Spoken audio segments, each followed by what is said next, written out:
listening to Revolution Radio. Hello, and welcome everybody. It's great to be with you all here in this early July. We just had July 4th yesterday. It is July 5th today, and it is the first Wednesday of the month, which means we are hosting author and researcher Gary Wayne for a continuation of our Ask Me Anything series. So, really excited to get into this month's questions. We have a really great pre-made list of 12 questions that are rollovers from last month's Ask Me Anything.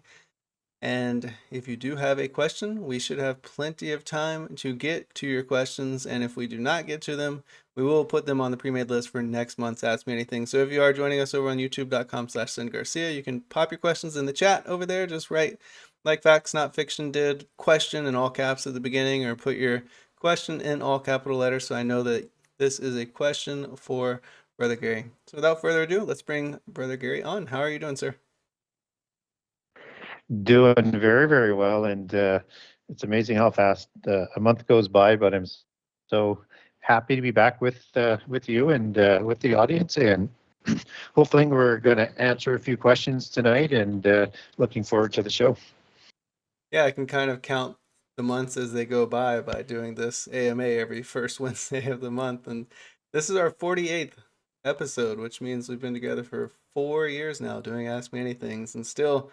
The audience keeps amazing questions coming, and I love it. I love the insight that you're able to share, and also the research that you're able to share. And speaking of your research, could you please let us know where the audience could get a copy of your awesome book, The Genesis 6 Conspiracy, and maybe give us a little update on part 2? Yes, the best place to get a hold of my book is the Genesis 6 conspiracy.com. That's Genesis 6 with the number 6 conspiracy.com. And on that website, I have a generous excerpt of all 98 chapters.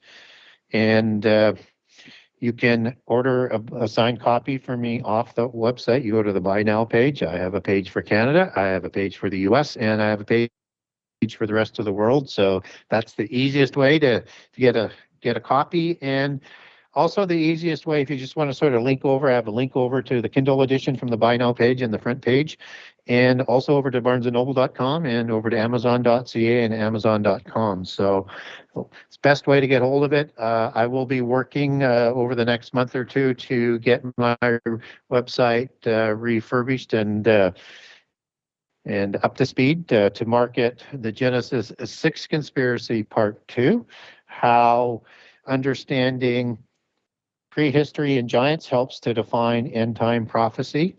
And that book is it's a little shorter. It's only 84 chapters. It is through the preliminary editing stage. So now it's into the proofreading and technical editing aspect, and then we'll go into the queue after that. So I need to get my website up. We're looking for an August or September, depending on how fast things go through July for these two processes. But it's all sort of systems go for a fall release, and maybe even by the end of August. So for people who have not already registered with me, I know at a couple of conferences I was taking, and including your conference, Justin, I was taking names down that I will notify people when the book has a firm release date and how you can buy a copy of the book, whether it's from me or elsewhere. And for the people who weren't able to do that, I have a new email that I've set up just so that you can contact me. You don't have to say anything on it. If you send me an email, I will send you a notification when I have that information, and that is Genesis 6 Conspiracy. Again, Genesis 6 with the number 6 Conspiracy Part 2 at gmail.com. And all I need is email, and then I will send you a notice. And I know I've got a couple hundred emails up there already, so lots of interest out there. So looking forward to getting the book out, and I think Christians are really going to like this book. I really like the feel of it going through the reading and editing process and how it sort of rolls off. And if you want to know everything as a Christian about what's in the Bible about giants, hybrid giants, angelic hierarchy, the words you need to understand to help understand end time prophecy. It's there, and then I'll lay out a chronology using that terminology that we cover off in the first part of the book. So it is a comprehensive book, and if you think the notes are good in the first book, I have spent a lot more time on the notes. I would have liked in the editing process to left even more information in there, but it is going to be on the same page, so you can see where the comment is made and where the source is. And I would have liked to have, like I said, a little bit more information, but you'll be able to go directly to that source, not through linking off of it, but obviously to look it up and verify that source.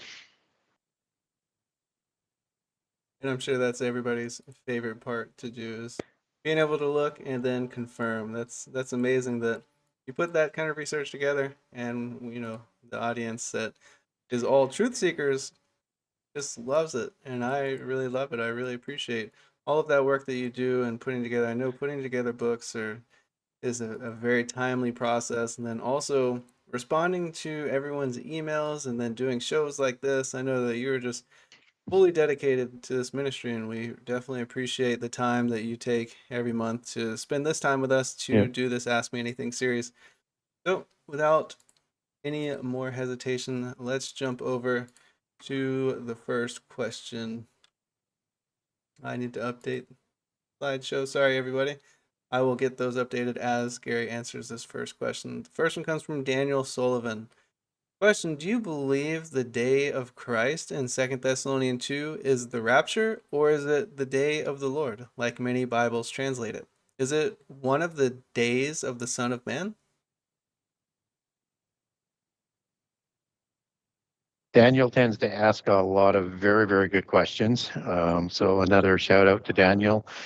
He's also an admin in my Facebook group and has been active there and helping all the other administrators like Kay and that while I've been away writing the book, and I'm just starting to sort of reintroduce myself to the audience. So shout out to the administrators in the Gary Wayne Genesis 6 conspiracy group, and starting to post there again as well and answer questions. So Daniel asks a very, very good question, and it's one of those things that I think is an important key to understanding the chronology of the end time. And I know I might say that a lot, that there are important keys, but this one is really, really sort of important because it allows you to slide, the answer allows you to slide pieces in more easily. And so in 2 Thessalonians 2:1, it's talking about and I'm presuming it's 2:1 that he's referencing in the through to 2:4, but it references the coming of Jesus, and that day doesn't come until the Antichrist is revealed in the temple when he crowns himself to be king. And it doesn't come before something called the falling away, the apostasia, an apostasy, a falling away from the church, or the churches that would be understood, whether or not it's the 7 churches or all the different denominations that we have. I don't believe there's any one specific one church. I know a lot of churches like to say they are the church. They may do a good job, but I think Christianity is Christianity, and it should not be divided. So I look at it more as the church, and there will be a great falling away in all the different denominations and being seduced with the rise of Babylon before the start of the last 7 years, and then in the first 3.5 years. And so that apostasy has to happen first, and that falling away tends to happen in after Babylon comes to power and shows all of its forces and capabilities. And so we get a sort of a reference to that in that falling away in Jesus' oration in the first 3.5 years. And in Matthew 24:10, where it says, people will have offense or offended. And it's rather sort of older type of English for what is being talked about, and that's the Greek word scandalizo. And it means to seduce away. So they're going to be seduced by Babylon.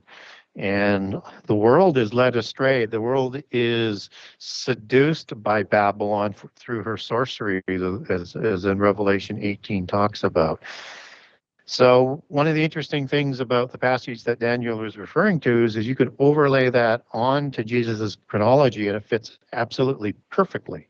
And in the exact same chronology, and it's what I believe that all people need to do in terms of understanding prophecy. I know there's a lot of different approaches about it, but I like to put everything around Jesus' template, and he lays everything out in a chronological order when he says the word then, which is the Greek word tota, which means exactly that, then, and it's used over and over and over in Matthew 24, Luke 17, 21, and Mark 13. So that's the first thing that I wanted to underline in terms of what's being talked about in Second Thessalonians.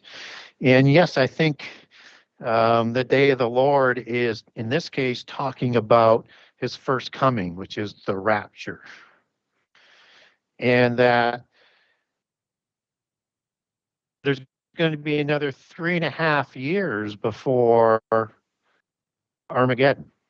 I know those days are going to be shortened, but using the information that we have, and I don't have a specific reference to how those days are being shortened, they might be the type of length of the days or the speed of the sun going around. Something will be changed to shorten that time, because if not, all flesh would be destroyed. So 3.5 years later from the information that we're provided would be Armageddon, and this is going to happen when the day of the Lord, Jesus coming, as 2 Thessalonians talks about, is at the time of Antichrist being crowned and calling himself God in the temple. And it's another 2.5 years from the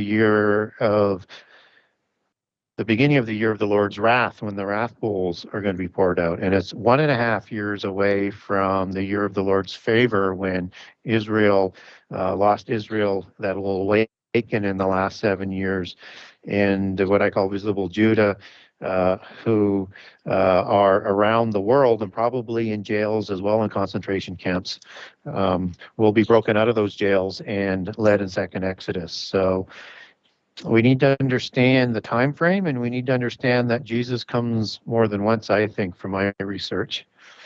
And this is the days of the Son of Man, and multiple days as it's translated in Luke. And it's one of those additional pieces of information where it's not the day, it's the days.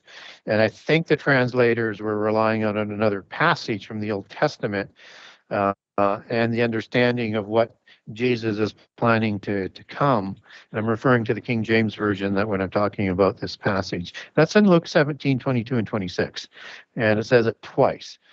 And so from that passage, people will long for the days of the Son of Man. That's how bad things are going to be before he actually comes. So when people are being seduced away, as in Matthew 24, and before the abomination, and that is before Antichrist is crowned. So in the first 3.5 years, Christians are going to betray one another. They're going to serve Christians up to be persecuted and killed. And we're going to be giving testimony to the leaders of the world for Jesus. And we will be martyred as part of the first fruits of the first 3.5 years, and as depicted in Revelation 7.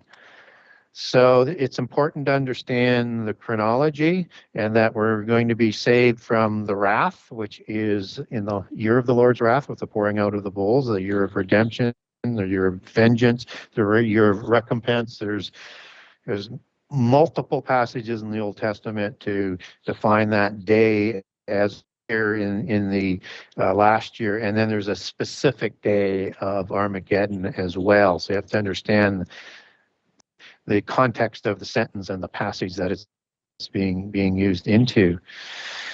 And that you also have a passage in Hosea 9:7 that calls it Jehovah's days, or the Lord's Yahweh's days of his visitation, multiple days of his visitations. And so he's coming several times. He's coming for rapture first, which is what 2 Thessalonians is talking about, that he'll come at the revealing of Antichrist. When he's crowned in the abomination, it's just, you couldn't say it more clear. It's not when he's revealed, perhaps at the signing of the covenant, although he's not named there, or all the subsequent chapters referring to he and him and the events of Antichrist. He is the one who's going to sign it and begin his rise to power, as Daniel 11 talks about in verses 20, 21 to about 30 to 31 for the abomination.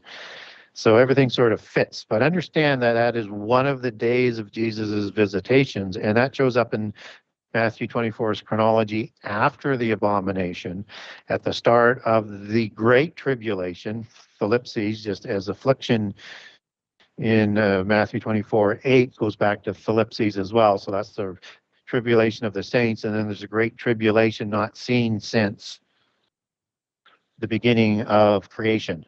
And in Mark 13:19, in the parallel cognate passage, it says the same thing. It's this type of tribulation that is not seen since the beginning of creation, except it's translated as affliction. All of these words go back to the same root word, Thalipses, and I've covered this off in many, many shows. So I think it's a very, very good question, and it's the start of Jesus' return. First for rapture, then for second Exodus, then for Armageddon. And so when you're looking at the thief in the night narratives, understand that the thief in the night narratives are for the rapture, and then when you see thief in the night for Revelation 16 at Armageddon, it still fits the same prophetic allegory, but it's not the thief in the night, but he comes back like a thief again for Armageddon at a time when Antichrist isn't quite expecting, even though Antichrist is trying to change the times. So excellent opening question, and hopefully I've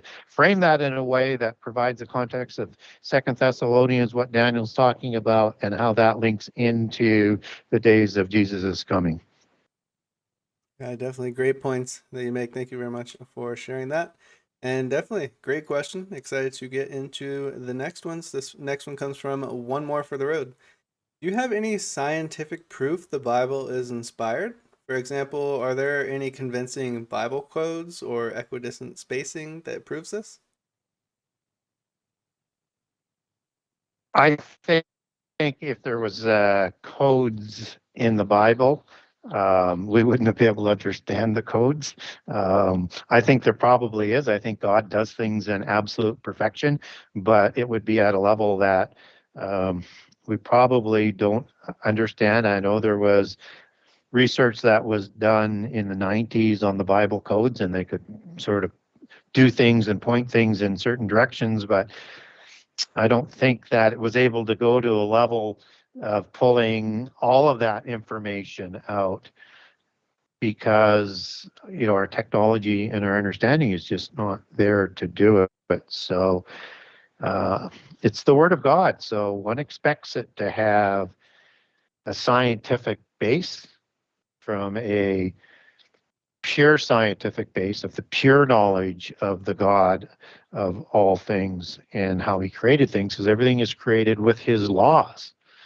And so I think when you look around and you see how everything works in perfection, that's a reflection of that technology that would go back into the book as the Word of God. And it would be almost like a spirit thing or a living thing. And I'm not trying to get sort of overreaching on that, but it would have that sort of dimension to it, so to speak. And one would expect that that scientific capability would go multi-dimensional as well. So it's interesting about scientific proof is that science as we understand it today comes from the original 7 sacred sciences that I talk about extensively in the first book.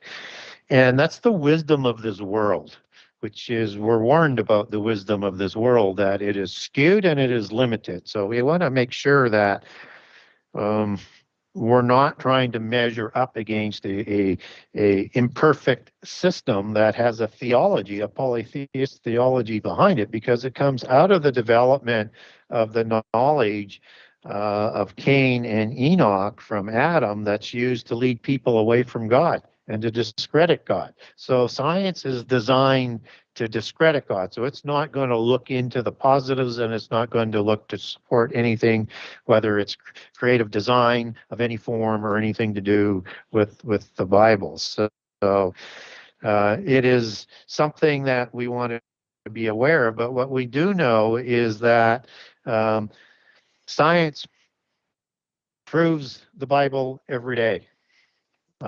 Everything that's in it, although it's trying to do the opposite, it always gets overturned because they just take an automatic negative view and then it gets reversed. So the more we learn, the more it will prove the accuracy of the Bible, and probably things that are embedded into the Bible that will absolutely astound us, but not in sort of a mystical way, but in a miraculous sort of way, if I could put it that way. And we do know that Scripture is, God breathed, as 2 Timothy talks about. And so when it comes from the Almighty, it's everlasting. It is Alpha, Omega. It is never in contradiction. And that just as Jesus talked about in his oration with the fig tree generation, here's how powerful the word is. At the end of the fig tree generation, Jesus says, all of these events I've spoken of will take place in this generation. Heaven and earth will pass away, but Jesus's words will never pass away because it's the word of God. And that we can also note that Jesus, and you may not look at this scientific, but he is the Word of God. He is the Spirit of prophecy, and he testified to the veracity of the Old Testament. And just as the Holy Spirit was there to help the disciples and apostles remember the events and the words, as John 14 talks about. Again, you're not going to be able to measure that until we have a technology and a scenario capable of doing such things. And then the other, what I think is the most evidential scientific proof that it is God inspired and God sourced is prophecy.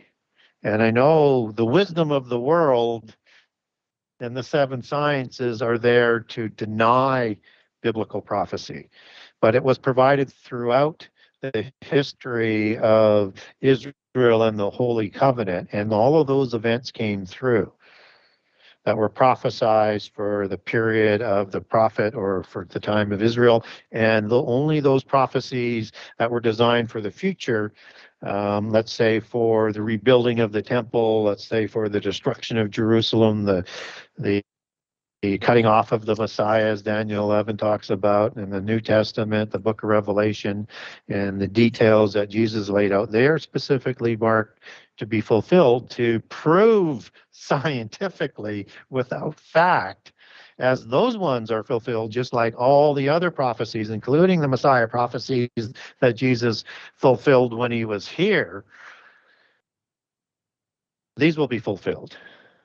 But we know that even that won't be enough for everybody. So, but I think there is that proof, but it's not the wisdom of the world proof, because it can't accept that truth, and it has to be an anti-truth that they teach, as they're going to produce an anti or false prophet and an antichrist, and as they have a false religion. So the wisdom of this world is in that spirit. So we are left as Christians on faith, but yet we get so much from what the Bible tells us that we can verify things for ourselves if we take off that cloud of the wisdom of the world. So that's the scientific proof that I would put out there. Prophecy would be the best, and if indeed we are in the fig tree generation, we're gonna be able to witness that. Yeah, really great points again. And I just wanted to read one of the comments from Stevie De Stefani. They said, I feel like a citizen in London during World War II and listening to shortwave radio to try to get updates needed for relief from the Allies fighting against the Nazis. Yeah, really interesting thought. That's kind of how I feel also. Thanks for pointing that out and putting it that way. Didn't think about it that way before, but I can definitely see it. We're in a spiritual war. So thank you for that comment. Thank you for that answer.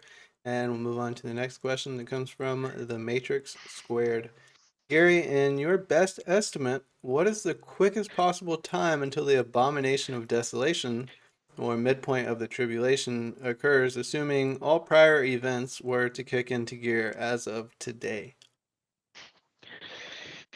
Yes, so I would say that you would, and I don't think we're there, but let's just say everything was in place as the as Matrix Squared is laying the question out. We would require, I think, 7.5 years to get to the abomination. So for everything to be kind of in place, you have to have the rise of Babylon, and you need to, I think, take into account Revelation 2:10, where there's going to be 10 years of tribulation. You have the tribulation of 3 years with the rise of Babylon. You have 3.5 years of tribulation exerted by Babylon in it happens before the abomination, and then you have the great tribulation that leads to the wrath bowls and the year of the Lord's wrath.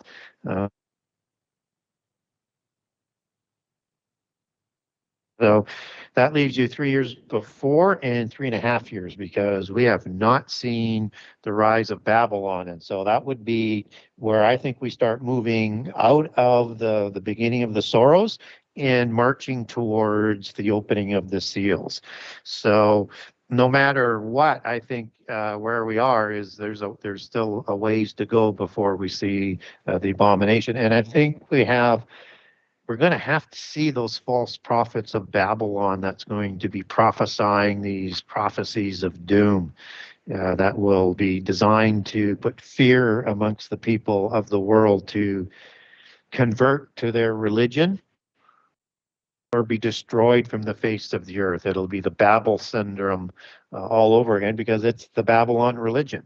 One expects that it'll be the same sort of theology that we have to band together under one leader and one religion, as they did under Nimrod and one mystical religion, Enochian mysticism from before the flood at Babel, for fear of being destroyed from the face of the earth. And I think that fear came from the Aboriginal Rephaim that were already out there in great numbers after the flood. So yeah, I think that would be sort of the minimum. And I would encourage people not to get ahead of end time chronology. We have some big events yet to be shaping up. We don't have a world government, although it's being worked on. We don't have a universal religion, although it's being worked on. And we don't see the sacrifices on a wing or an extremity or an overspreading of the temple that's been put in place by the rising Antichrist, who negotiates the covenant for the last 7 years. So we're still assembling that in the beginning of sorrows. That's wars, rumors of wars, pestilence, pandemics, famine and earthquakes. And I think those are beginning to rise. And I think a lot of these contrived disasters will come through the war aspect of it. And I think we're in for a rough ride as we see those 10 kings start to form their empires, and other places around the world scramble to assemble their empires, lest they be swallowed up by rising empires like China and or Russia and or possibly India.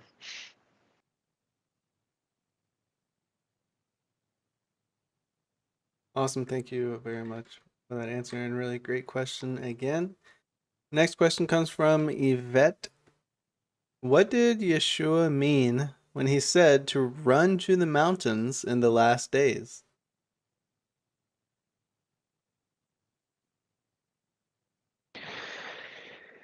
I'm presuming that Yvette is talking about the account in Matthew 24, Mark 13, and the book of Luke 17 and 21. I think she's referring to Judea fleeing to the wilderness or to the mountains at the time of the abomination. So when Judah flees, they know this is the time that Daniel prophesied.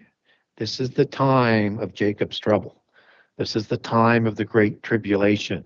This is the time of the time of trouble talked about in Daniel 12, and Jacob's trouble is Jeremiah 37, and 37 is talking about the time of the second Exodus. But Jacob will be saved from that, but they're going to go through tribulation. And that word trouble is the Hebrew word sarah, and it's used for trouble in Jacob's trouble and in Daniel 12:1 as well.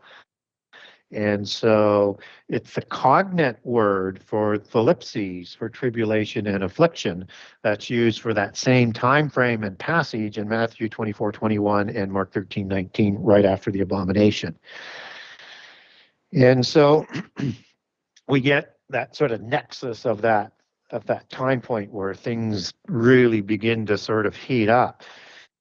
And so Judea is going to flee from protection from the Antichrist and from Satan. They know this is the time of their trouble, and they're going to flee from that and as quickly as they can. And that's why you get the descriptions of, pray that the women aren't pregnant at that time, because they're going to have to flee in a hurry. So we get some more context of this in Revelation 12. And again, that's at the midpoint when Michael stands, and you have the war in heaven. It's the same time, just as Daniel 12, where Michael stands, it's talking about the last 3.5 years in the time of the abomination and the time that Antichrist comes to power. And so is Revelation 12. And Antichrist is going to be part of storming heaven in that passage, in the war in heaven, and that's reflected in Daniel 8:10, where Antichrist will storm into heaven and throw down some of the starry host as part of this war in Revelation 12. And Antichrist will receive the power of Satan, as 2 Thessalonians talks about with his crowning, and probably just before. So again, you see the nexus point of these events. And that something else happens between Daniel 11, 21 to 31 and 31 is the time of the abomination. And what happens is just before the abomination, in verse 30, Antichrist is going to return to Jerusalem to impose indignation on the Holy Covenant.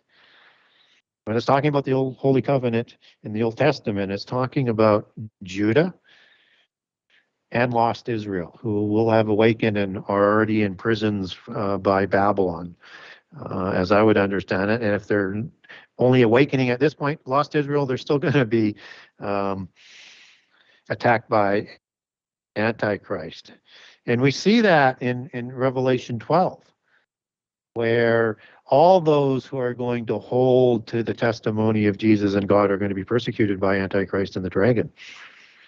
And so this is also implying a reconciliation of Israel and Judah to accepting their Messiah, and thus fulfilling what Revelation 12 is talking about. And so this word indignation is the Hebrew word zoam, and it means enraged, abhor, and to be filled with anger. And so he returns to vent his anger on the Holy Covenant.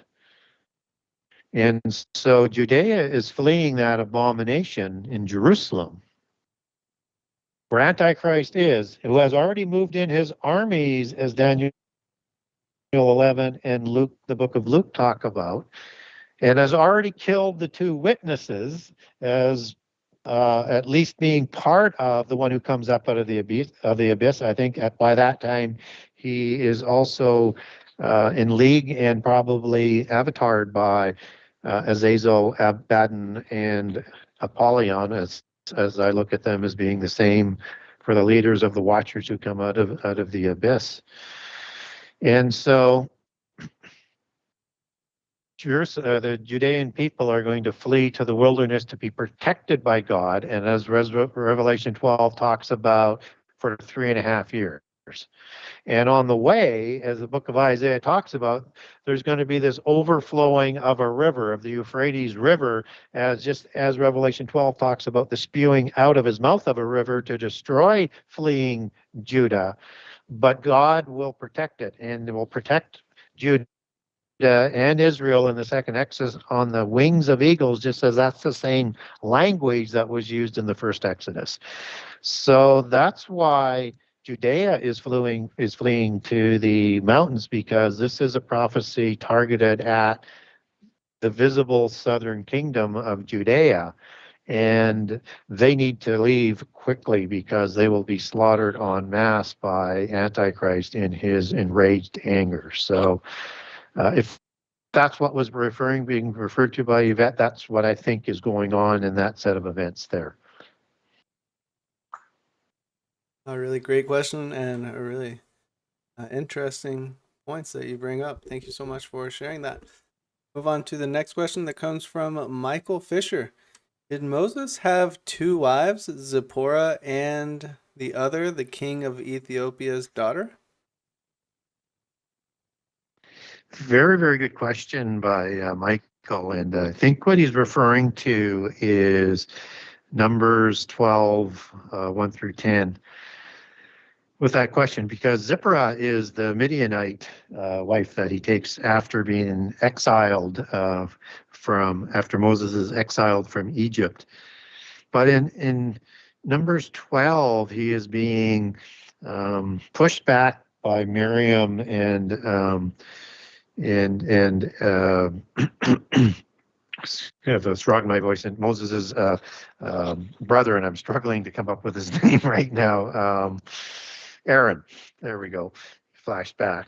And they're giving him a hard time about the Ethiopian woman as seemingly he's married as his second wife.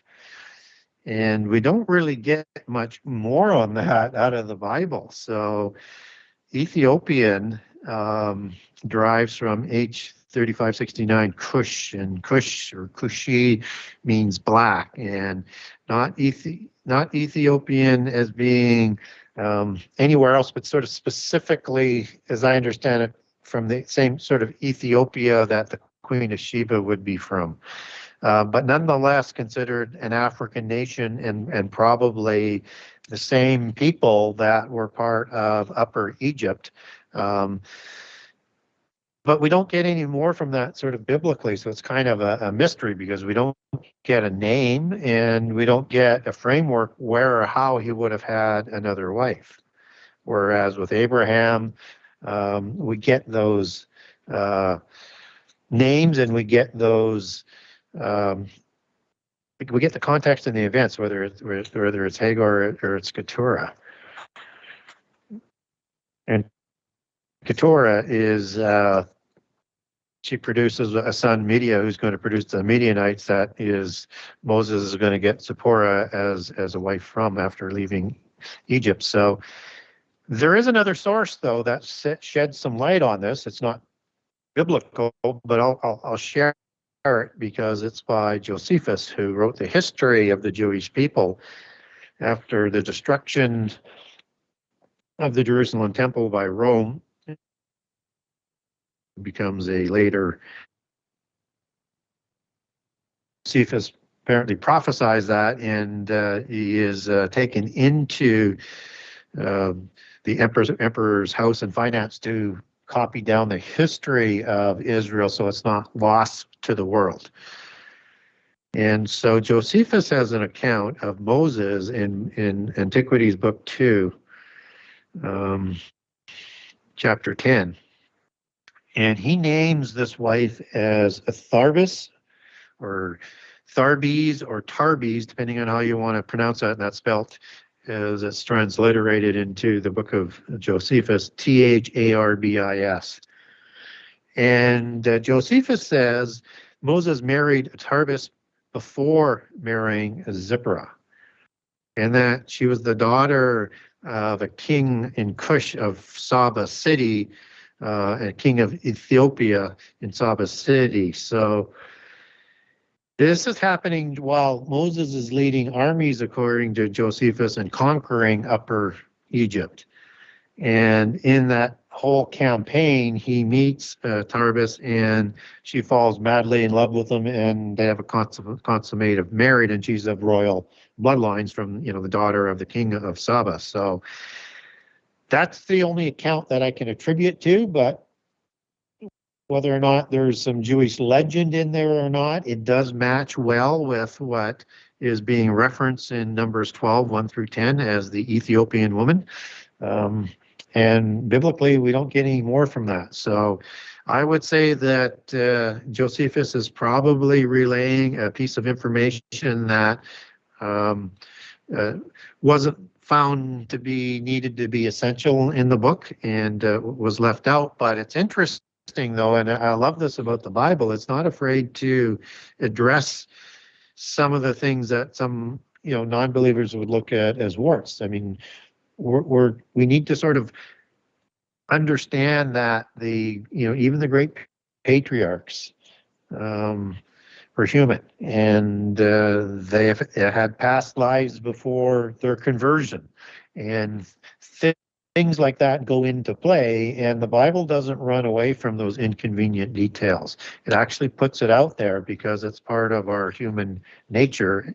And in this case, we're not told whether or not Moses has taken the wife with him. All we're told in Numbers is there is this conversation going about and a disagreement about the second wife of Moses that was, from Josephus's account, probably the first wife. One presumes that he didn't take one again afterwards, but again, we don't know. So I think that's what Michael is talking about, and that's all the information that I'm familiar with about it. I have to do some significant legwork to go deeper, but I'm familiar with Josephus, so I referenced that fairly quickly and pulled that up for the show tonight. That's a great reference. Thank you for sharing that one. Our next question also comes from Michael. Does the clowns or trans come from the Nephilim or fallen angels? Very interesting question for sure. So let's start with the clowns. And I think people might be aware of a few years ago, and it was sort of all over the internet, where you have these evil, crazy clowns and things like that. And we would be remiss to think that there's not some sort of occult background to this and history to this. Clowns are not, and just you can look at a clown and say, hey, something's not right with this. And they've been used to entertain children, and I think to ultimately sort of implant some occult kind of seeds, but that's just my personal sort of opinion. So why I come to that is that you have this crazy red hair for the most part. Red hair is a Nephilim trait. So is blonde hair and black hair, but red hair is one of the significant traits, and biblically with the Horim.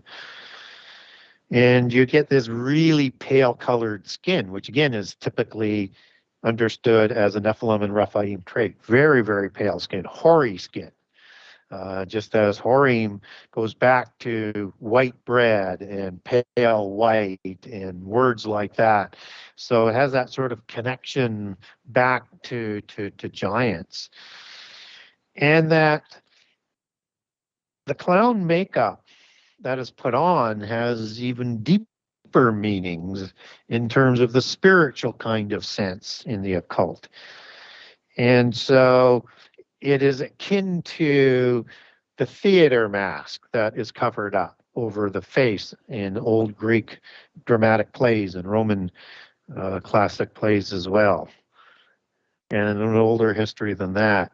And it's even more prevalent when you look at the theater masks of old Taoism, the precursor of Taoism as we understand it today. And those are sort of demonic looking, has that same white background, but now it has all of these crazy colors that are very demonic looking.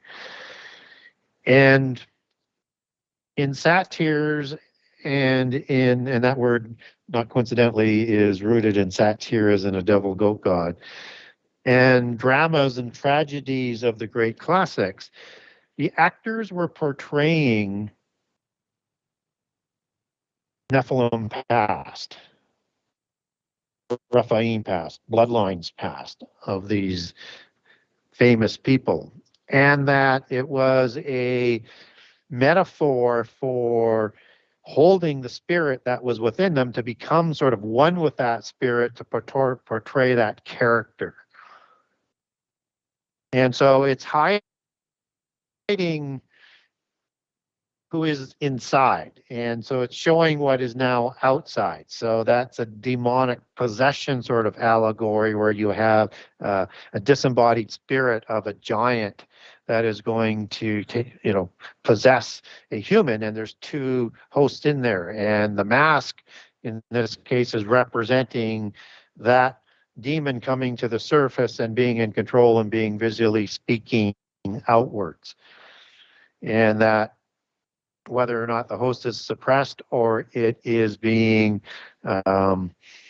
cooperative and wanting this possession, that's what it's really sort of representing. And it's the counterfeit of the avatar effect, where at least we're told there's a symbiotic relationship between, let's say, Buddha and Vishnu, where you receive this additional power and information that would be so much more than what a demon could provide, even if it was in part symbiotic. And I don't think it is, because I think once that demon comes in, it just totally sort of takes over. This is understood as the same thing as the pale white markings in the Day of the Dead celebrations. This is the same type of pale white skin as in the allegory of the vampires and who seek immortality by drinking blood. So it's definitely connected to Nephilim, Rephaim, and their disembodied spirits. And this is the trickster spirit, as it's known in the occult. And in the trickster spirit, there's two different classifications again. Just as in the Qur'an, you have the jinn, like Iblis, which is their word for Satan, and another demonic jinn, which would be similar to the genies, which would be a demon spirit. And so in the trickster spirits, again, you would have at the god level, and there are trickster gods. I won't go through the whole pantheon of it, but it's a common sort of occult knowledge where you have these trickster, and I have a document on this as well if people want it. I did a posting on Facebook a few years ago on it. And you have this avatar effect with the trickster spirit, and then you have the trickster demon spirits, which are a lot more, let's say, agenda orientated and evil. So this is definitely occult teaching in plain sight. Now we also see this in the court gestures that were permitted without explanation within the royal courts of Europe and the bloodlines. Nobody has satisfactorily said why you needed a fool or a jester who has the same type of clown white face in the court that's designed there to make the king laugh. It's a rouge. They're there because those kings don't worship, no matter, well, not, I wouldn't say 100%, but most of the kings did not worship the God of the Bible. They worshiped the Baalim, or the god of their choice. And they received their power through the divine right of rule, just as King James did, in answer to the Baalim. Mighty Prince James, the mighty Gabor Prince James. Certainly permitted something good for the English language and Christians as a whole for the printing of the Bible, but still he would have had a court gesture. And so if the court gesture I'll get into that in a second. Court jester is a wizard. It is a priest. And it is there in disguise and as a counselor to the king, because that's his true belief system. Now, as the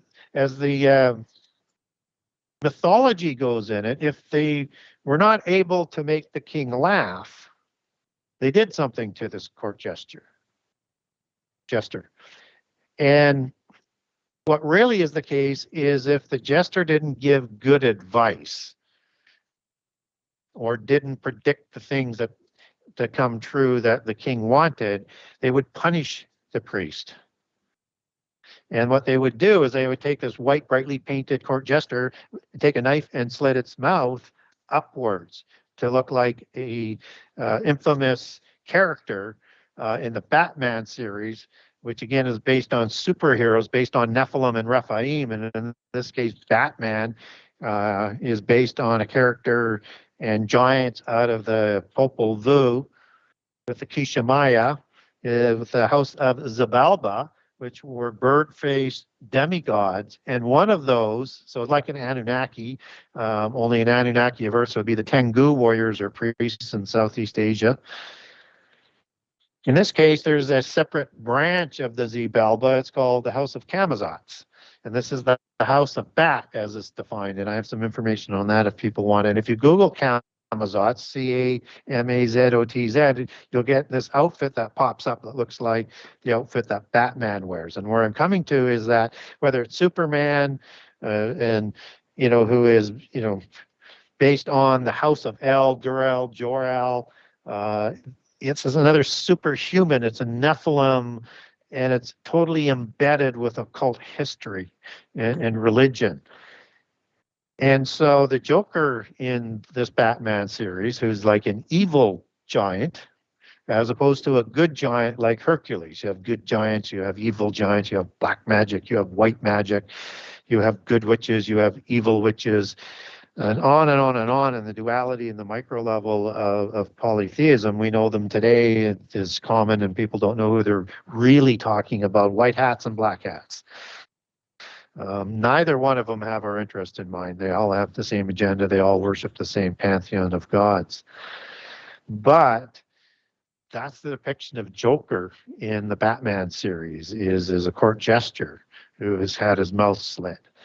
And so it is based on the Nephilim. And just as with the Day of the Dead, that's when the spirits of the dead cross over as travelers through portals in occult religions all over the world, as part of that celebration that goes right through to November 11th.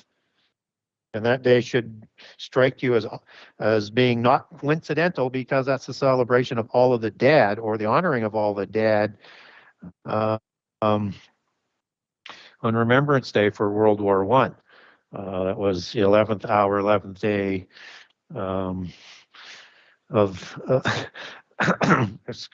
sorry, it was the 11th hour of the 11th day of the 11th month. That is 11, 3 times 11, which is the sacred number of the occult.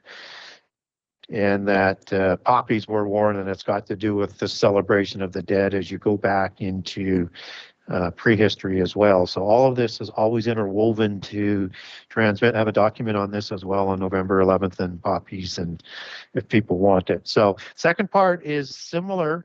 Yes, it's kind of based on that ideology of Nephilim or fallen angels, and fallen angels is sort of the upper level, and the lower level, or the junior, would be the Nephilim with their disembodied spirits. So think of it as spirits who have the ability to change their gender. So, and what I mean by that is fallen angels had the ability of taking any form that they chose and any gender that they chose. And then in some of the degraded watchers, the Sair, hairy watchers, as you take that compounded word back to Hebrew, and a devil goat god, which used to be a seraphim watcher. Sometimes they're depicted as with Baphomet or Azazel as showing physical characteristics of both.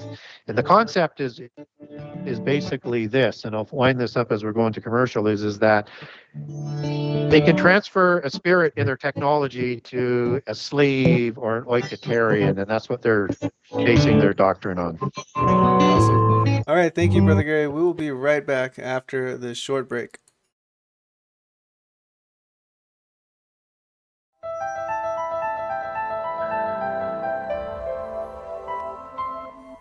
As a bookstore for truth seekers, it's our goal to make ancient manuscripts which were once held captive by secretive institutions available for public consideration. In our generation, where wisdom has increased as Daniel the prophet foretold, we have access to many of the testimonies our early church brethren were persecuted for preserving. After being hidden for centuries, these manuscripts have been leaked from various sources throughout the earth, and it's our goal to gather these sources into printable form to make available for all who seek the ancient way. If you're looking to deepen your studies of the biblical narrative, find these ancient manuscripts and more at sacredwordpublishing.com.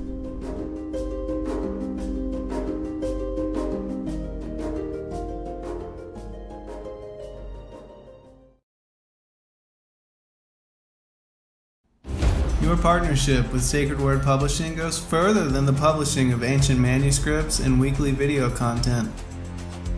You also make a huge impact across the earth in orphanages in Myanmar, India, Uganda, and Kenya. Your support is crucial for the development of the ecclesia of real truth seekers. We thank you for joining us in hosting Secrets Revealed, Momentary Zen, the Digital Readers Club, Ask Me Anything series, and other shows that have helped lead so many to the truth of salvation. To become even more involved, please visit patreon.com/sacredwordpublishing, where you can partake in exclusive, interactive, patron-only content and help us continue shining the light of love in this darkened world.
When Justin and I found out we were having a little girl, we named her Eliana and started dreaming of what life would be like with her, where we would take her, what we would teach her, and of course, what we would read to her. One day we walked around a bookstore looking for books we might want for her and found nothing. So we started brainstorming what exactly we would want. Even from a young age, we wanted her to know and understand the heart of God and hidden truths that are in ancient biblical manuscripts like the Book of Enoch, and the idea of the Prophecy for Children series was born. Justin got hard to work, and praise Yah released the Prophecy for Children series. We are grateful for the support and amazing feedback from others who have been wanting the same for their children. We just found out we will be having a son, and we are excited to grow our family and to keep writing books for our children to share with our truth-seeking family. To order these books today, please check out the children's store at sacredwordpublishing.com.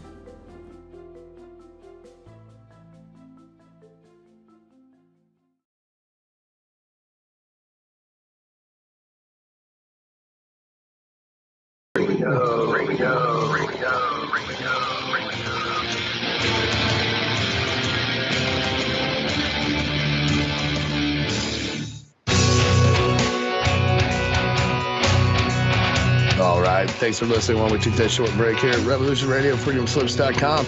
And now we're going to get back to your host.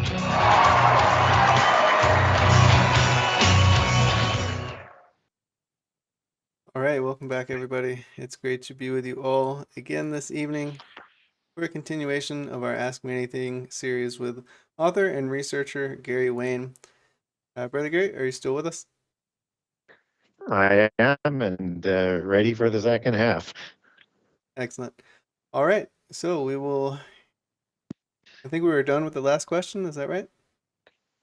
Yes. Okay, great. So the next question, well, before we get back into the questions, how about for the new listeners, could you please let us know where we could grab a copy of your awesome book, The Genesis 6 Conspiracy? The best place to go is my website. That's Genesis 6 Conspiracy with the number 6conspiracy.com. And on the website, I have a generous excerpt of all 98 chapters. If you're looking to purchase a copy, you can go to the Buy Now page. And on the Buy Now page, you have options. One is to buy a signed copy from myself. And so I have a page for Canada, I have a page for the US, and a page for the rest of the world.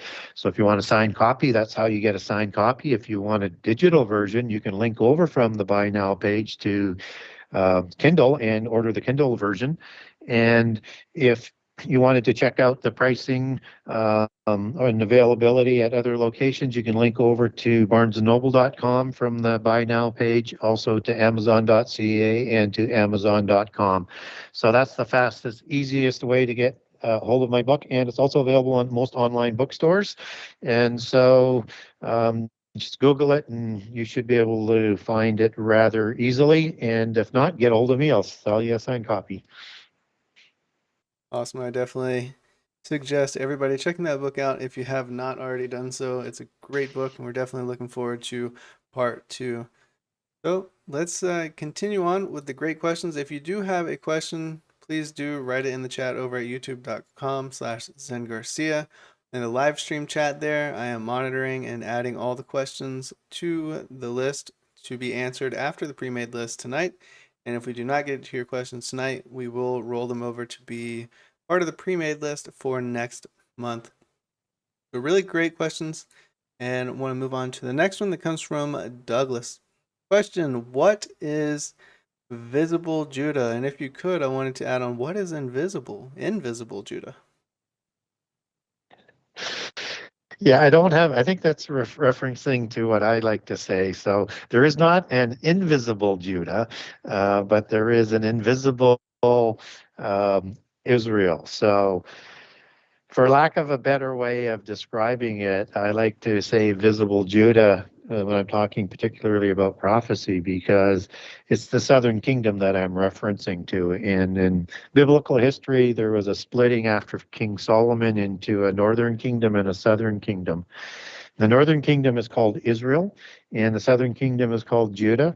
And Israel was lost to history and into the Gentile nations completely after violating the laws of the Holy Covenant to a point where they were going to be punished according to the curses of the Holy Covenant.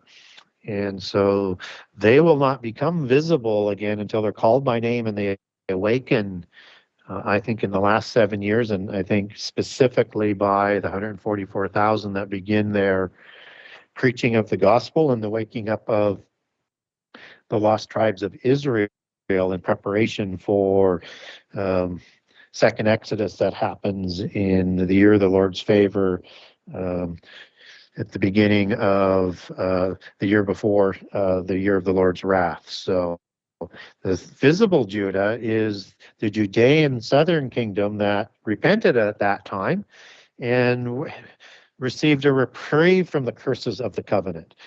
But then they backslid again, and then they received the curses of the covenant, but they were not lost. They were just wiped down to a remnant and exiled in Babylon, and were permitted to come back so that prophecy could be fulfilled with the bringing about of the second temple and the Messiah.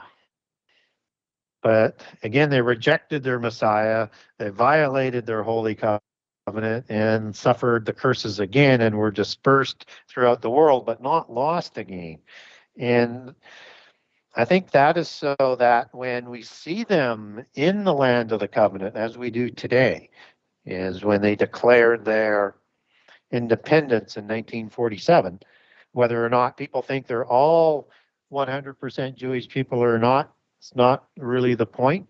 There is a remnant there, at a minimum, that were prophesied to be in the land of the covenant in the end time, and to get control of Jerusalem again, and to flee from Jerusalem and to be protected by God for 3.5 years, and also protected by God in the Gog War, just after the opening of the abyss, and probably just before the midpoint of the last 7 years, that sets up the counterfeit Armageddon for Antichrist to move his armies into Jerusalem and set up the abomination. So that's who visible Judah is. And I just say that as opposed to the lost tribes. And whether or not, again, people agree with me that there's any remnant of Judah left or not, I think there is. And I believe we're going to see that prophecy fulfilled in the fig tree generation, which is an allegory for the southern kingdom when they take root in the land of the Bible and they start to bear fruit again. So it's all yet to be played out. So when I talk about visible Judah, that is the southern kingdom versus the lost tribes. I understand now. Thank you very much for sharing that. Great question, great answer. Moving on, the next question comes from Linda Sims Martin. Why was Daniel not thrown into the fiery furnace with the other 3 of the 4 of them?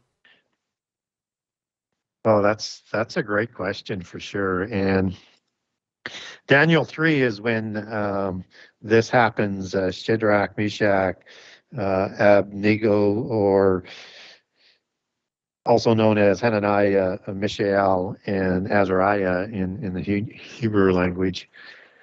And they're thrown for not worshiping before the great statue that Nebuchadnezzar has erected for himself. And again, as an Antichrist-like figure, this is an Antichrist type image that he's projecting, and he wants everybody in the world in his empire to bow down and worship. But Daniel is not sent to this furnace. And so the question is why? And so I think the answer lies in the chapter before, in Daniel 2, in the metallic empire prophecy. And it's a dream that Nebuchadnezzar has that so disturbs him. He has to find an answer to the question, but nobody in all of his realm can answer the question, but Daniel is able to do so. And so when Daniel resolved to the satisfaction of Nebuchadnezzar what the dream meant, and probably in ways that only the God of gods could have known in Nebuchadnezzar's mind and in my mind, that Nebuchadnezzar, what he does in Daniel 2:46 is he falls on his face and he worships Daniel. And he commands, Nebuchadnezzar commands offerings and incense or oblations to Daniel. because, as he says, Nebuchadnezzar, Daniel's God was the God of gods and the King of kings. This was somebody who was sent and representing the King of kings and God of gods that had to be the greatest God in the world and all creation, beyond creation, whatever that means. And so Daniel was promoted by Nebuchadnezzar in verse 48 and made a great man or a ruler over Babylon, and then permitted Daniel to have Shadrach, Meshach, and Abednego, and as probably Abednego, as it should be pronounced, work as administrators for the Babylon, and Daniel decided to stay at the court. So some people will say that Daniel was probably sent on assignment, but that's not what Daniel 2 says, that he remained at the court or the gate of the king.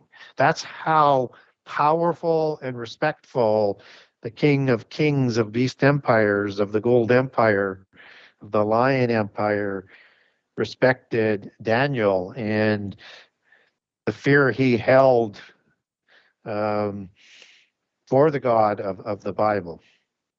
And so it wasn't that Daniel was sent away on assignment, as some people might say. And for some reason, he was exempted based on his new status. And I think it's just totally out of fear that Daniel, or that Nebuchadnezzar, was not going to force Daniel to worship him after he worshipped Daniel. And I think it's as simple as that. And he worshiped Daniel because he feared the God of the Bible. So I don't think it's the standard explanations. I think it's right there in Daniel 2. And then we get the furnace, and we're given the pretext for why Daniel wouldn't be submitted to the fiery furnace. A really great explanation. Thank you for that one. Next question is a little bit long, so maybe grab some water while I read through this one. This one comes from Courtney. Is there a third world age after the millennial reign of Christ? Always thought that after the millennium reign of Christ, it's the judgment of God to all, and then there will be a new heavens and new earth, along with New Jerusalem coming down to earth, and we believers would all live happily ever after with Christ. Is that not correct? What is the difference between the second world age and the third world age? Is the third world age going to perish too, or is that eternity for us believers? Yeah, I think the simple answer is answered by Courtney at the end of her question is that is a completely new heavens and a new earth, and that is eternity. And so you have the age that we're in right now, that is still being played out, and then we have a new age. If you could look at it from that perspective, at least the millennial age is how I would present it, as an age that is set aside from the age that is ruled by fallen angels, by the assembly of gods on Mount Hermon, ruling over the 70 nations. So Psalms 82 and Deuteronomy 32 is where I put those two together. And then you're going to have 1,000 years of reign in stark contrast to what has happened since the time of Adam. And so this age, even though it is, we get to have Jesus with us, we get the resurrected saints, we get this interaction between heaven and earth, you have a rebellion at the end of that millennium when Satan is released from the abyss. And again, from descendants of Gog and Magog, indicating there's Gentile nations that will be populating the millennium. So some survivors of the Gentile nations, not just Israel and Judah, who survive into the millennium after the second Exodus and being protected by God, as we talked about previously. So I think there's a lesson to be learned there, that in that whole playing out is that even though we will be resurrected before the millennium, to be like angels and then to judge the angels for the crimes against humanity and the crimes against creation, that we are not all that dissimilar to a certain degree from the angels who knew God intimately and rebelled. And we have to choose to gain our immortality, unlike angels who are created immortal, through faith. And that when we have the same opportunity as humans, the ones who live in the millennial reign under Jesus, under all of the reigning ones that reign with him who didn't accept the mark of the beast and were beheaded for their loyalty to Jesus, they're going to rebel. And so humans will have that intimate contact, just as angels did. And yet humans will rebel as well. So I think that's a humility factor for humans before we go into eternity. And between the time of the end of the millennium and eternity, you get the judgment of the dead. So it's the resurrection of the dead. So we have the sequence of the resurrections that I've talked about in detail, that include the resurrection of Israel and Judah for judgment in that year of the Lord's favor. And at the time of second Exodus, that's recorded in Ezekiel 37 in the first part, and then you get the Exodus aspect led by King David to form and led by Jesus, as Micah 5 and 2 talk about, to bring Israel back together under one staff. And then you have the resurrection of those who refuse the mark of the beast and refuse to worship Antichrist and refuse to worship Satan, who were beheaded for that. And so the judgment of the dead are those who are considered still asleep but need to be resurrected and will fulfill the judgment aspect as to whether or not they will somehow survive into eternity or suffer the second death. So that's kind of,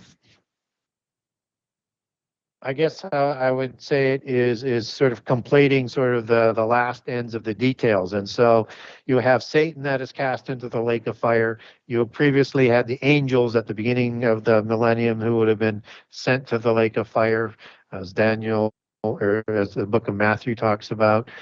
And the false prophet and Antichrist were sent to the lake of fire at the time of Armageddon. Those who placed the mark were sent, or took the mark and worshiped Satan and Antichrist, go to the lake of fire to be tortured forever, as the book of Revelation talks about. And so now you have that last resurrection of those people who will be resurrected to eternity. If they're somehow find a way, then God finds a way, as Romans 2 might leave that door open to, and or to the second death. And then you move into eternity. So it's not a third age of this world, because it's a new heavens and a new earth. Now, we don't know how far that extends, because heaven can mean within the firmament. It can mean within the firmament and out what's outside the firmament. So as far as as the stars and then go beyond the firmament. And it can also mean heaven. So I don't think there's a new spiritual realm that's created, but I think there's a new physical heavens outside the firmament and a new heavens within the firmament that are created.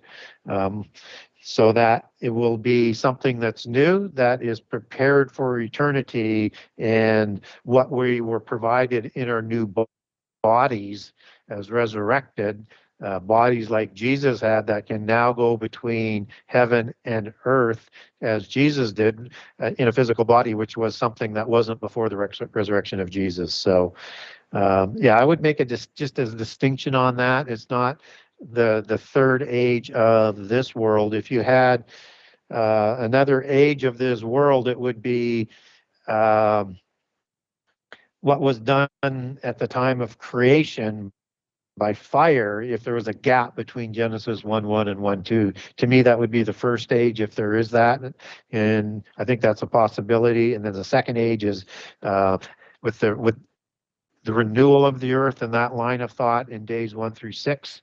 And then you would have the third age within this world in the millennial reign, and then off to eternity. But as the question is posed, then it's not the third age of this world, but it is another age, which is eternity. So I think you answered your question right at the end, Courtney. So well done. A really great question. I appreciate all of the good questions that are coming through. Please do, if you have any questions, write them there in the chat. I am still monitoring there and adding them to the list for live questions from tonight.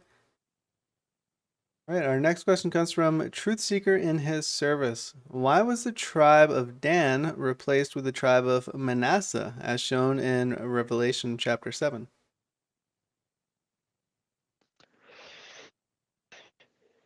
It's a bit of a mystery, and we really won't know, I guess, until that time, but we can probably take some hints out of information that we do know about the Bible. So I think that the tribe of Dan has a bit of a history, and I think it begins with them moving to the Mount Hermon region.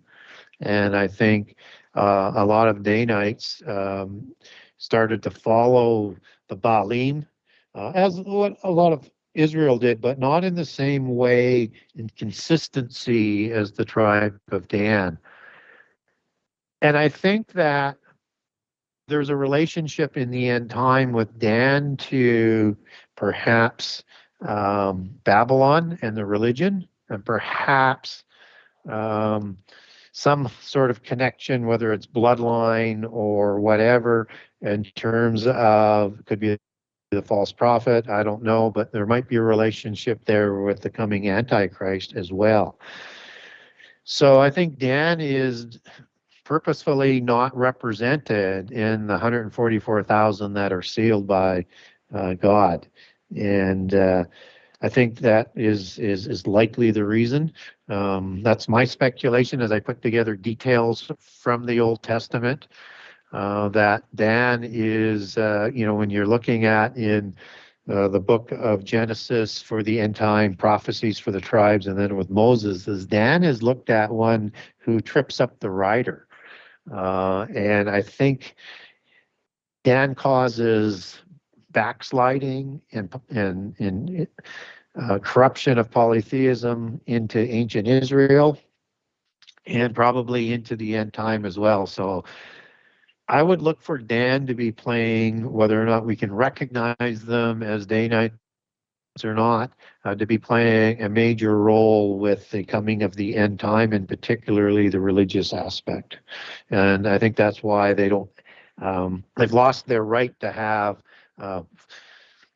part of 12,000 of their firstborn to be waking lost Israel, to bring Israel back and Judah back into the Holy Covenant in the last 3.5 years, and to recognize the Messiah, because the Danites, I think, will be sort of anti-Messiah, Jesus in particular, as we start to roll into that. And Israel and Judah are going to need to accept and do, and I think they will accept Jesus as their Messiah, just as we get passages on mourning for the son that they pierced in the Old Testament, and the mourning that we're shown in Matthew 24 as well. So I think that's a sign that they're going to be recognizing who their Messiah was, and that's part of the reconciliation and the judgment in preparation as part of the bride for the supper of the Lamb in the year of the Lord's wrath. Excellent. Thank you very much for that explanation. We have 2 more questions left in the pre-made list before we get into live questions. So this one comes from Michael 1380. Is the temple that's described in Ezekiel different than the New Jerusalem in Revelation? And if so, does Gary think they occur at different times within the timeline? Yeah, I think Ezekiel is the temple of the millennium, and it's to be used by Israel, and this is the age that's promised for Israel, so that it'll be the temple that Jesus rules from, as will Israel, as will, one presumes, those who were resurrected, who didn't take the mark of the beast and didn't worship Satan and didn't worship Antichrist, and opposed to what would be in eternity. I think that'll be something completely different. So when I look at the Old Testament prophecies, they tend to have a sort of a constant, so to speak, a pattern that is talking about the fulfillment of the Holy Covenant as it pertains to Israel and their reward through the curses of the covenants versus the blessings of the covenants, where things would have played out differently had they kept the Holy Covenant. So my gut feeling is that this is the temple of the millennium, and it's marked in Ezekiel as, you know, being very Israel sort of driven in the representations and the descriptions of that temple designed for the 12 tribes of Israel. A really interesting question. Thank you for that answer. All right, last question from the pre-made list for tonight comes from End is Here 17. God scattered the people at the Tower of Babel as they were working together to attack God and confused their languages. Today, is it going against that judgment by having the world learn one common language again? Yeah, I think we really sort of need to understand what Ecclesiastics is talking about when it says nothing is new under the sun. What has been will be again. And I think that goes before the flood and after the flood. And certainly the reference that we get after the flood, because I think you would have had a similar sort of scenario before the flood, just we don't get sort of named characters as what we get coming after the flood. So at Babel and Nimrod, I mean, you have an Antichrist type figure. You have a mystical religion that he's imposing on the world. He is a tyrant type of character. And in the occult mythologies, he is threatening God and threatening to go to heaven and kill God if he gets out of line again, just as Antichrist will do. And Daniel 8:10 will try and storm heaven, just as Satan tried to do that. So again, it's that common sort of theme that there's nothing new under the sun. And so at Babel, you did not have more than one language. So you had the confusion of the languages and a disbursement of the people to buy time, so that all the names written in the book of life from before creation for the period till the end time are fulfilled, and the age of the Gentiles and the numbers of the Gentiles can be fulfilled as well by inference in that statement. So it was not designed to resolve the issue, neither was the flood designed to resolve the issue. God is Alpha and Omega, and Jesus is Alpha and Omega. They knew the beginning from the end, and they knew how things would play out. So they were just buying the time, because the fallen angels were taking regular revenges to try and ensure humankind would not reach their destiny to be raised up like angels and then to judge the angels for their crimes against humanity and the crimes against creation.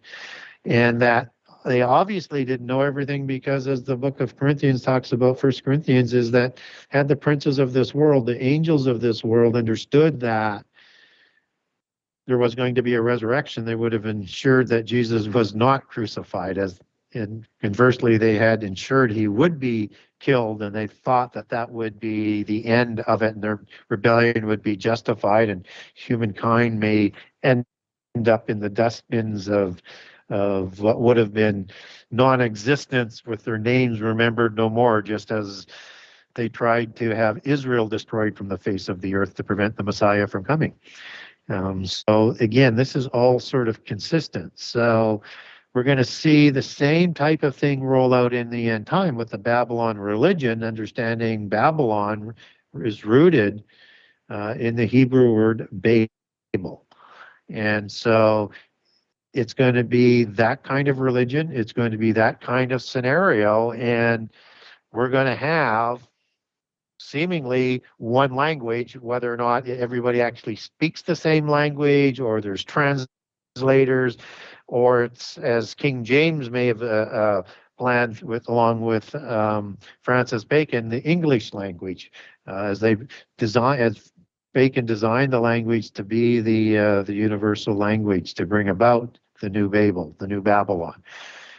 So it's been part of the occult dream all the way through to have that exact same scenario. So today, we're seeing that march towards global government, global religion, to common language, and all of that leads to is rebellion against God, which we'll see by the time of Revelation 12 and Daniel 12 and Daniel 8, and it just fulfills that what was will be again. Nothing is new under the sun. So yes, common language is a sign of the end time, and we are marching in that direction. We're not there yet, but we're certainly marching in that direction. And who knows, though, common language may be the technology language that is being going to be used and being the main factor. We don't know, but I would still look for a sort of a verbal language as being the common one as well. But again, I'm open to the fact that it's like Star Trek, where you have that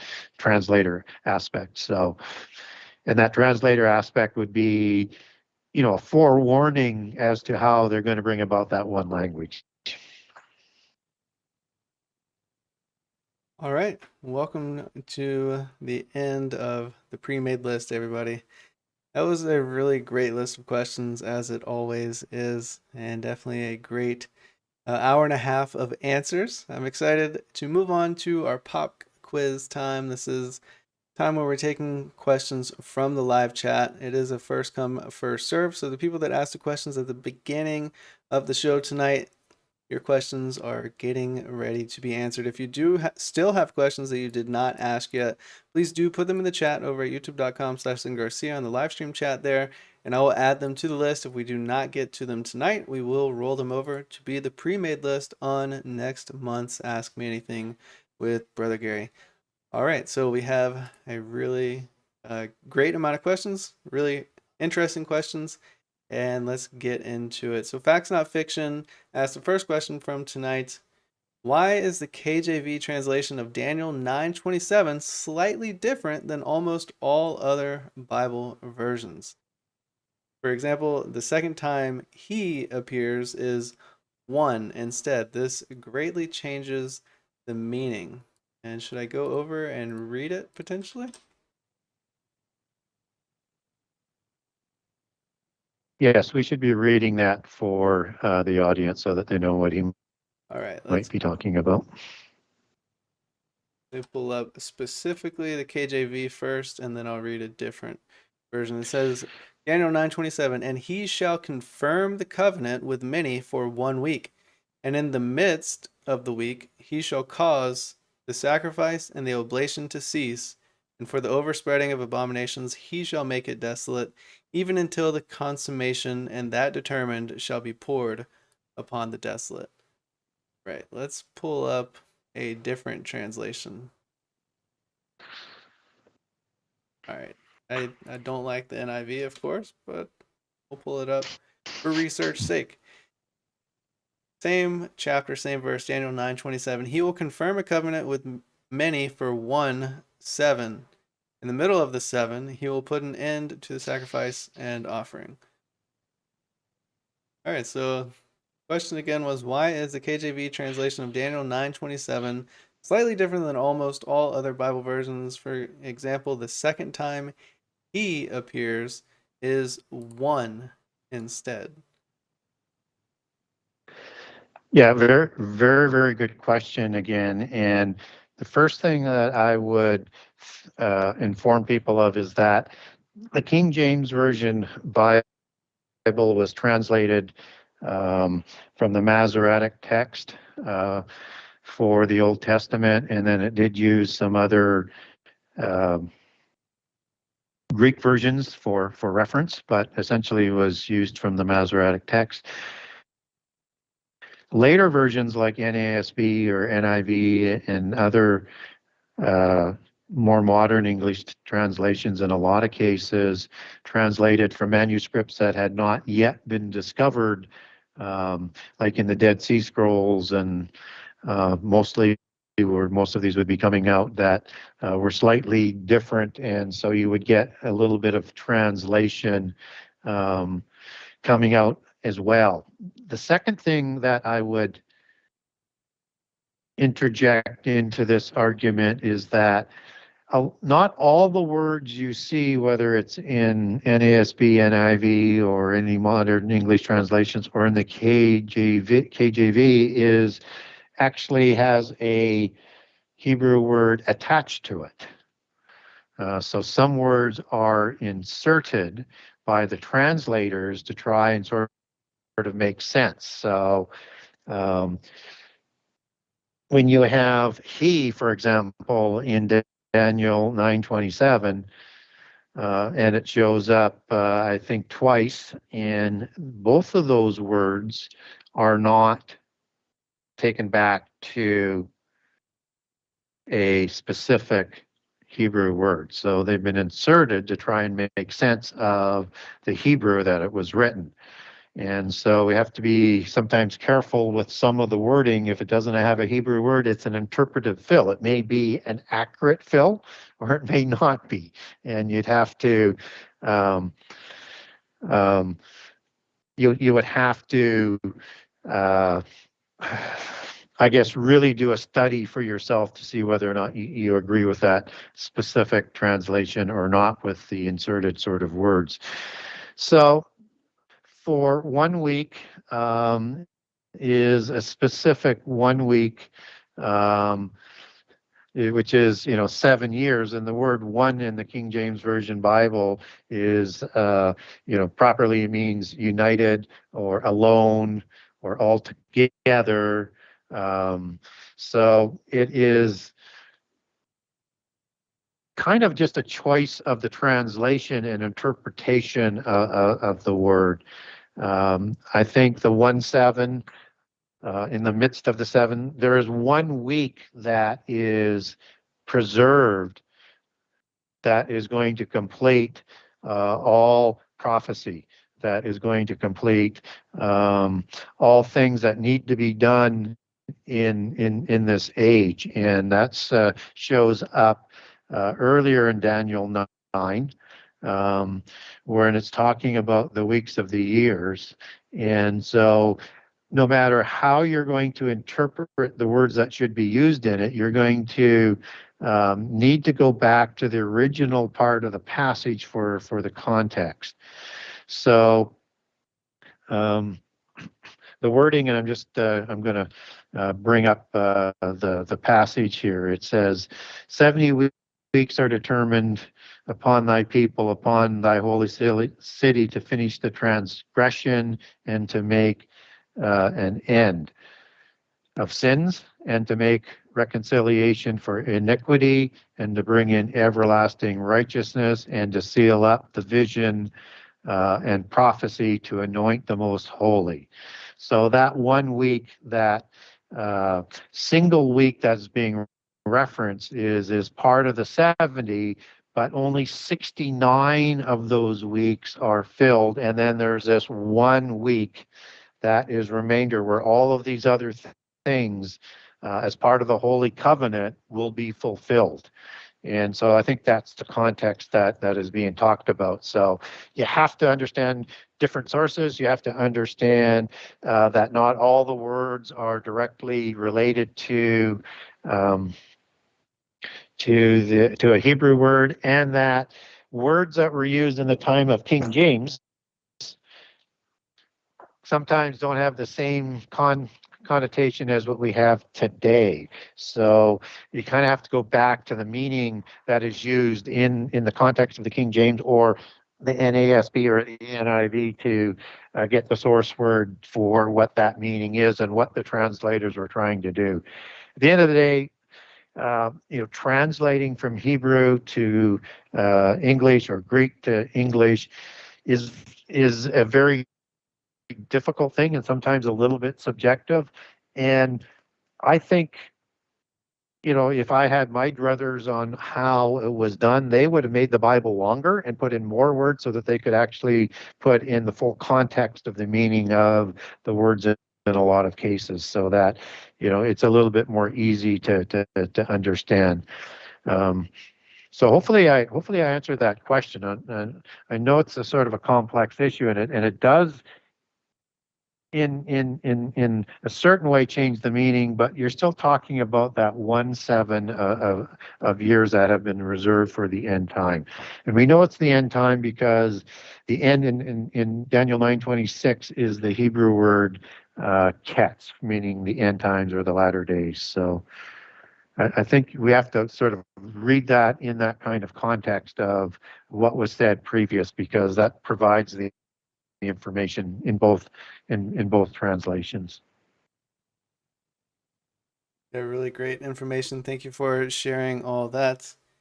And we will move on to our next question. It comes from Victor. And Victor asks, what happens after a Christian dies? Will they be in a sleep mode until the judgment day or actively alive in paradise? Thank you.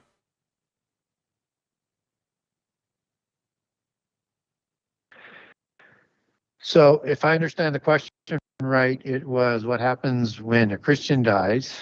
And when a Christian dies, we're told that we sleep. And we're told that over and over and over until the time of our resurrections.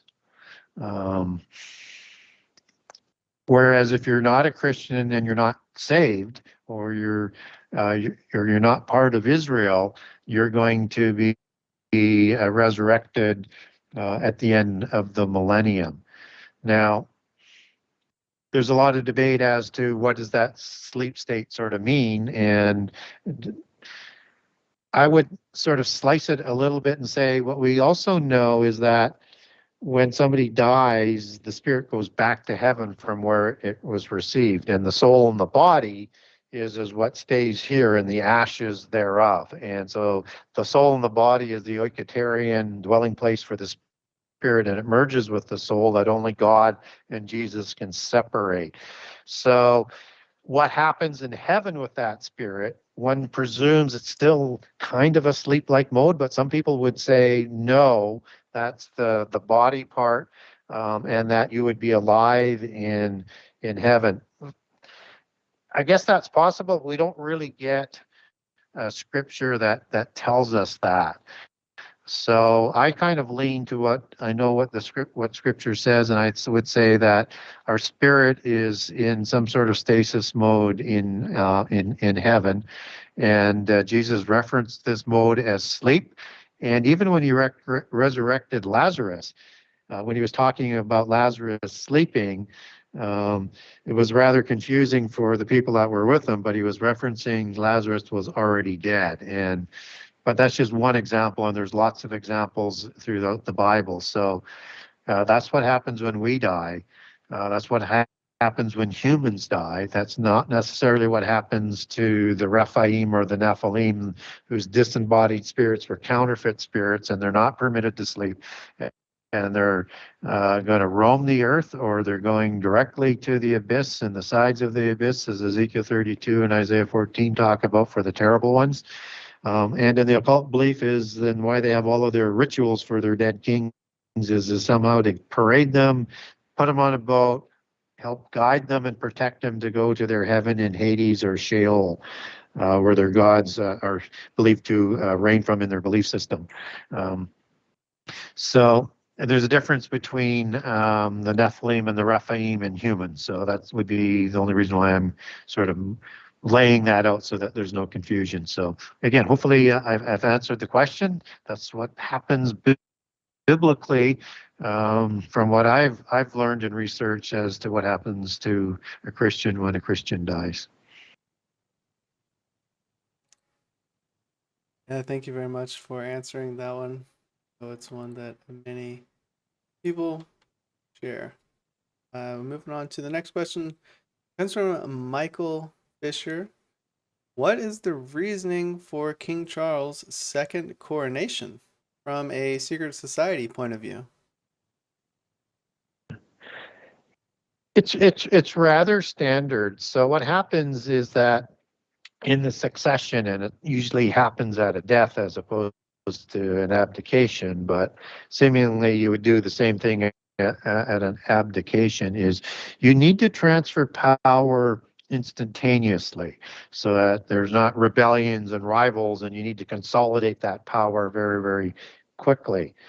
And then you have a royal ritual complete with oaths based on the Mount Hermon system of oaths and the angels of Herem and Athema that swore the oath to create the giants and to carry it out to the end, and where the kings receive their divine right to rule from. So there's and I cover off in my new book when I get into the kings of Jerusalem, and the King of Jerusalem title and the crowning of those kings of Jerusalem in the time of the Crusades. And by the way, it's King Philippe Bourbon who has the current King of Jerusalem title, and they look at Jerusalem as being their rightful inheritance because of the scion or grafted in bloodlines that include the Benjamites, and noting Joshua awarded Jerusalem in the book of Joshua at the time of the Exodus. And so they believe in their system that their Antichrist will be crowned with the King of Jerusalem. And so that's the Anjou, one of the Anjou claims to the throne. There's two other claims that are out there from the Anjou as well. And in that time, they made it very, very, very clear that the kings would be first crowned in a small priory on the rock of Zion. And then later they would be in a royal ritual crowned in another abbey that was in Bethlehem and the birthplace of Jesus, and the Notre Dame Cathedral of Bethlehem.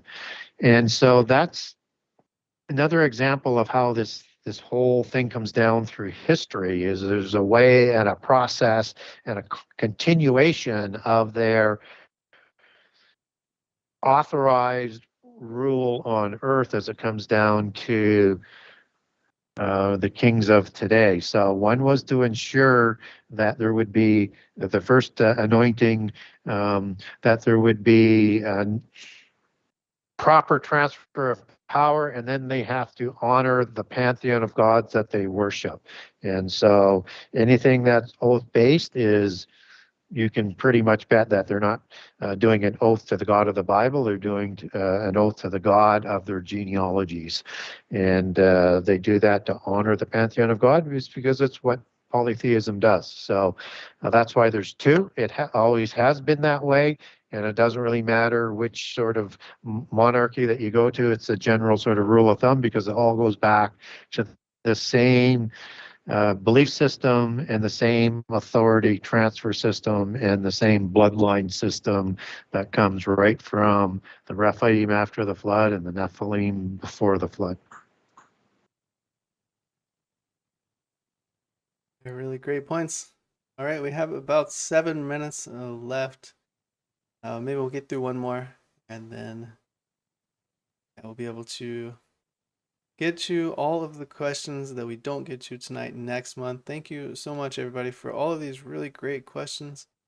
The last one that we'll be answering tonight is from Gina. Hi, is there a scripture about a prophet and the ever-growing tongue? I thought I heard about that. Have you read about the ever-growing tongue? I am not familiar with that, but it sounds like it might be a problem. Okay, I lied. That's not the last question yeah, that we'll no. get to tonight. I know I've read about it in the scripture. I don't remember exactly what it was. It was called the Ever New Tongue, and it was about a prophet who kept getting his tongue cut off, and it would grow back so that he could keep sharing the gospel. But interesting. Moving on to the next one comes from Michael. Your thoughts: if you get baptized as a Catholic, Seventh-day Adventist, Mormon, Jehovah's Witness, or any other, does it make a difference if you believe in the God creator, or do you need to get baptized again? Well, I think if you're baptized in the spirit of God the Creator and Jesus the Messiah and the Holy Spirit, then that's all you need. But if one was not sort of spiritually comfortable with the church that they were in and they wanted to do it again, I think that would be fine as well.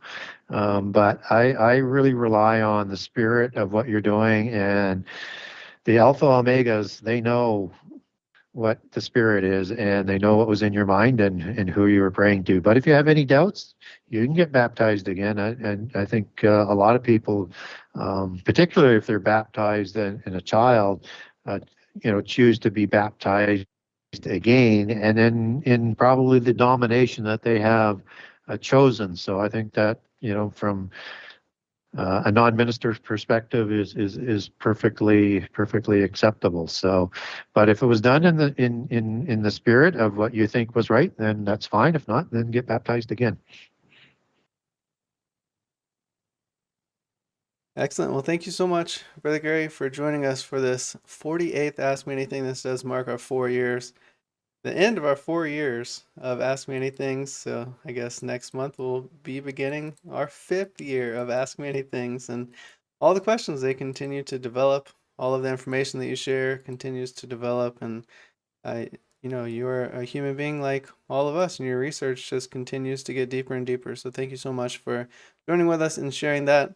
Noting that this is the end of the 4th year together doing the Ask Me Anythings, what are some of the best questions that you think that you've had? Or Oh some of the man, ones that I you've don't know enjoyed the whether most? I don't know whether I could actually rank that, and there's so many questions. I think all, I actually think all the questions are great. It's because it's the spirit of the question. I think, people are on a quest, unlike, generations past, with a passion to learn more about what's in the Bible and what's going on in this world so that they can better put on their armor, and they want to know. So to me, all the questions are very, very good. Um, I guess my passion though is I do like prophetic questions, so I love to get into that, and I also love to get into some of the um, little known details in the Bible and the Old Testament on things. Like the teraphim was a great one, and I know I got a lot of emails on that thinking they never really considered teraphim and what it was and how that might be connected to the end times. So it's those kinds of questions that if I do get a little bit passionate about, then that's more what it's about. Yeah, we definitely love your answers to all the questions. It's really crazy how much depth you can go into in each of these questions that I've only considered on surface level. So thank you so much for taking us down the rabbit trails with you. And speaking of rabbit trails, why don't we plug your book in one more time? Where can people go to get a copy of your awesome book, The Genesis 6 Conspiracy and Part 2? You'll be able to get both when I have the website updated to the Genesis6conspiracy.com. That's Genesis 6, the number 6conspiracy.com. I'll put an excerpt of all of the chapters up as well for part 2. And from that website, you can also buy a book, which is you go over to the Buy Now page, and from the Buy Now page, you have a few options that will come up. One will be to buy a signed copy. And if you live in Canada, there's a Canada page. If you live in the US, there's a US page. Anywhere else in the world, there's a page for you as well. It's the overseas page. And just click on the appropriate page wherever you live. And if you wanted to also link over and get to the Kindle version, there's a link on that buy page to get the Kindle version if you want a digital copy. There's also links to go over to barnesandnoble.com, amazon.com, and amazon.ca. So that's the fastest, easiest way to get a book, but it's also available on most online bookstores as well. And hopefully we'll be back on some more store shelves with the release of the new book that will be hopefully sitting side by side in some of the retailers.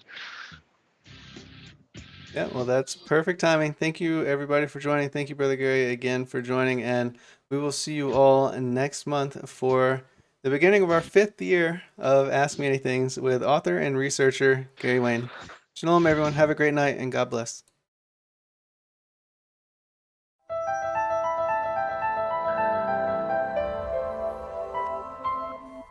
As a bookstore for truth seekers, it's our goal to make ancient manuscripts which were once held captive by secretive institutions available for public consideration. In our generation, where wisdom has increased, as Daniel the prophet foretold, we have access to many of the testimonies our early church brethren were persecuted for preserving. After being hidden for centuries, these manuscripts have been leaked from various sources throughout the earth, and it's our goal to gather these sources into printable form to make available for all who seek the ancient way. If you're looking to deepen your studies of the biblical narrative, find these ancient manuscripts and more at sacredwordpublishing.com.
Your partnership with Sacred Word Publishing goes further than the publishing of ancient manuscripts and weekly video content.